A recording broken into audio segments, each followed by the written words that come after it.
Doctor Ragini नाग, देखिए बिना कहे उन्होंने आप पर आरोप लगा दिया और बड़ा संगीन आरोप है कि आपके यहाँ कैबिनेट विस्तार तो जो है वो पावर ब्रोकर्स किया करते थे।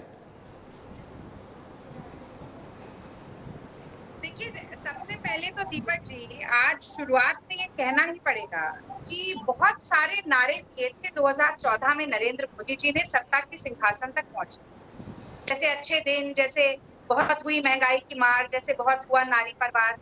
उसी श्रृंखला का एक नारा था मैक्सिमम गवर्नेंस मिनिमम गवर्नमेंट।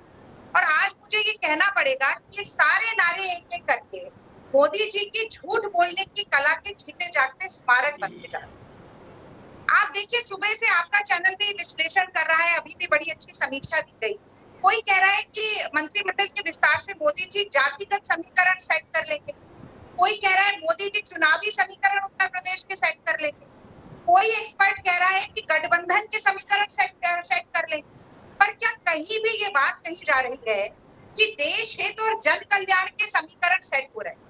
तो अगर आप चारों तरफ नजर दौड़ाएंगे ना, पस्त पड़ी अर्थव्यवस्था है, महिलाओं के खिलाफ अपराध बढ़ रहा है, लगातार बेरोजगारी बढ़ रही है, महंगाई जो है वो किसी के काबू में नहीं आ रही है, चीन का अतिक्रमण है, किसान 7 महीने से धरना दे रहा है। इन सब नजारों के आगे इस तरीके की बहस मंत्रिमंडल के विस्तार की मैं समझती हूँ बेमानी, बेकार और निरर्थक हो जाती है। और वो इसलिए भी क्योंकि एक मोदी जी और आधे अमित शाह जी, 1.5 लोगों की सरकार है। मुखौटे चाहे कितने बदल जाए, विफलताओं का ठीकरा फोड़ने के लिए कितने नए सर जुड़ जाए, ये म्यूजिकल चेयर है दीपक जी। ये लोगों को घुमाएंगे अंदर बीच में रखिए, एक कुर्सी आधा स्कूल, एक बार मोदी जी को बैठना है, एक बार अमित शाह जी को बैठना है। ये चेयर तो आप भी खेलते थे ना, ये म्यूजिकल चेयर तो आप भी खेलते थे, तो अब इस पर आपत्ति क्यों हो रही है आपको? हाँ, तो आप ये कहा गया कि हमारे समय पर तो पत्रकार जो थे उनकी इन्वॉल्वमेंट रहती थी, कम से कम हाथ जुड़वा लीजिए। ऐसे पत्रकार नहीं थे हमारे समय पर जो कि पुलवामा के अटैक पर जश्न मना रहे, ऐसा तो हमारे समय पर नहीं हुआ। और आज के समय में मैंने शुरुआत में ही तो बात कही कि पॉलिटिक्स में टाइमिंग बहुत महत्वपूर्ण है, जैसे क्रिकेट में बहुत महत्वपूर्ण होती है। तो इस समय पर किसानों से बातचीत करने के लिए समय नहीं है, तीसरी लहर की तैयारी करने के लिए सर्वदलीय बैठक बुलाने के लिए भी समय नहीं है। हाँ, दल बदलू घर वापसी ना कर लें, उसे रोकने के लिए गठबंधन के साथी अकाली दल की तरह छोड़कर ना चले जाएं, वो उनकी सत्ता लोलुपता की शांति के लिए पूरा समय है। कैबिनेट विस्तार करिए, आपका विशेषाधिकार है। देश देख रहा है कि मोदी जी की प्राथमिकता क्या है और मोदी जी का असली चेहरा क्या है।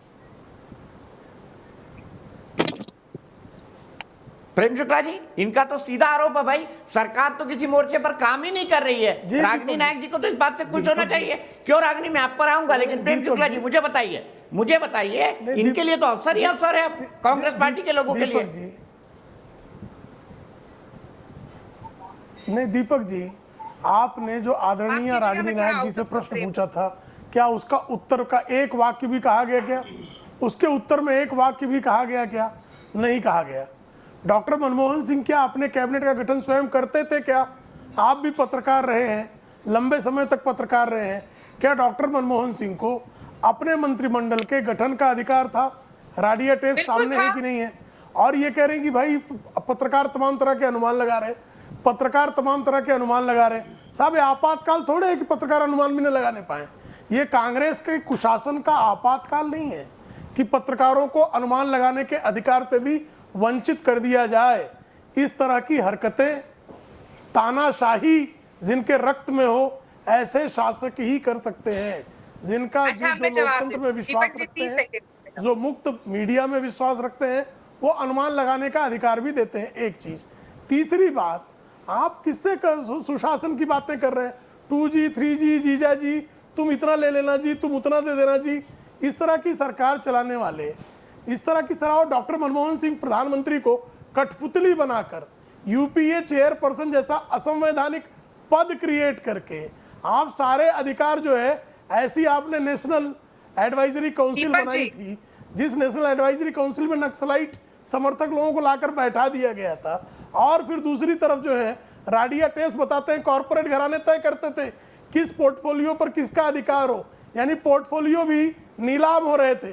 तो जिन लोगों ने अपने शासनकाल में मंत्रिमंडल के विभागों की नीलामी की हो कॉर्पोरेट हाउसेज में, वो जब बातें करते हैं कि किस तरह से मंत्रिमंडल का गठन हो, तो निश्चित तौर पर उन पर हंसी आने के अलावा आप क्या कर सकते हैं। ठीक है रागिनी, बड़ा सीधा सवाल है। देखिए आप पर फिर उन्होंने आरोप जड़ दिया कि आपके यहां तो मंत्रालय बिकाऊ थे।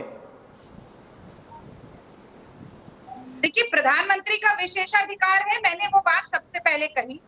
डॉक्टर मनमोहन सिंह अपने मंत्रिमंडल का गठन स्वयं करते थे, लेकिन पार्टी के विभिन्न पक्ष जो हैं उनको सुनकर और पार्टी के विभिन्न पदाधिकारियों की जो राय है उसको शुमार कर। अब मैं तो ये जानना चाहती हूँ कि जेपी नड्डा जी जो अध्यक्ष हैं भारतीय जनता पार्टी के, वो तो बेचारे हिमाचल में रह गए, उनके साथ तो ना मोदी जी ने बात की ना अमित शाह जी ने बात की, और उनकी तो इतनी ज्यादा रायशुमारी होती है कि हम सब ने वो वायरल वीडियो देखा है कि मोदी जी और अमित शाह जी आगे जा रहे हैं, जेपी नड्डा जी पास में आना चाहते थे तो उनका हाथ पकड़ के उनको पीछे कर दिया। हिमाचल में चुनाव आने वाला है, हिमाचल के निवासी देख रहे हैं कि भारतीय जनता पार्टी के अध्यक्ष की कितनी पूछ है। अब ये कांग्रेस पार्टी से सवाल पूछ रहे हैं, 7 साल से कांग्रेस पार्टी तो सत्ता में नहीं हुई। अगर इन्हें यूपीए चेयरपर्सन का पद असंवैधानिक लगता था तो उसको चैलेंज करते उस समय में। अब टीवी डिबेट में आकर अनर्गल आरोप लगाने से कुछ नहीं होगा। मैं एक छोटी सी बात और जोड़ना चाहती हूँ, जरा देखिए मोदी कैबिनेट में पहले ही इतने नॉन परफॉर्मिंग एसेट हैं, इतने बड़े बड़े नमूने हैं। वित्त मंत्री से महंगाई पर सवाल पूछो तो वो कहती है प्याज खाना बंद कर दीजिए तो प्याज सस्ती हो जाएगी। पीयूष गोयल कॉमर्स मिनिस्टर है, कहते हैं इंपोर्ट डेफिसिट हमारा बढ़ गया है, तो ये ताली बजाने की बात है, जबकि सभी विकासशील देशों के लिए इंपोर्ट डेफिसिट जो है उसका बढ़ जाना गंभीर समस्या होती है।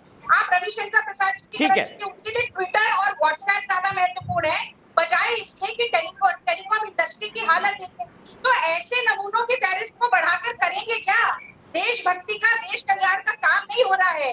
नॉन परफॉर्मिंग एसेट्स की जो फहरिस्त है उसको लगातार आपकी सरकार के मंत्री हैं रागिनी जी, वो आपकी सरकार के मंत्री हैं।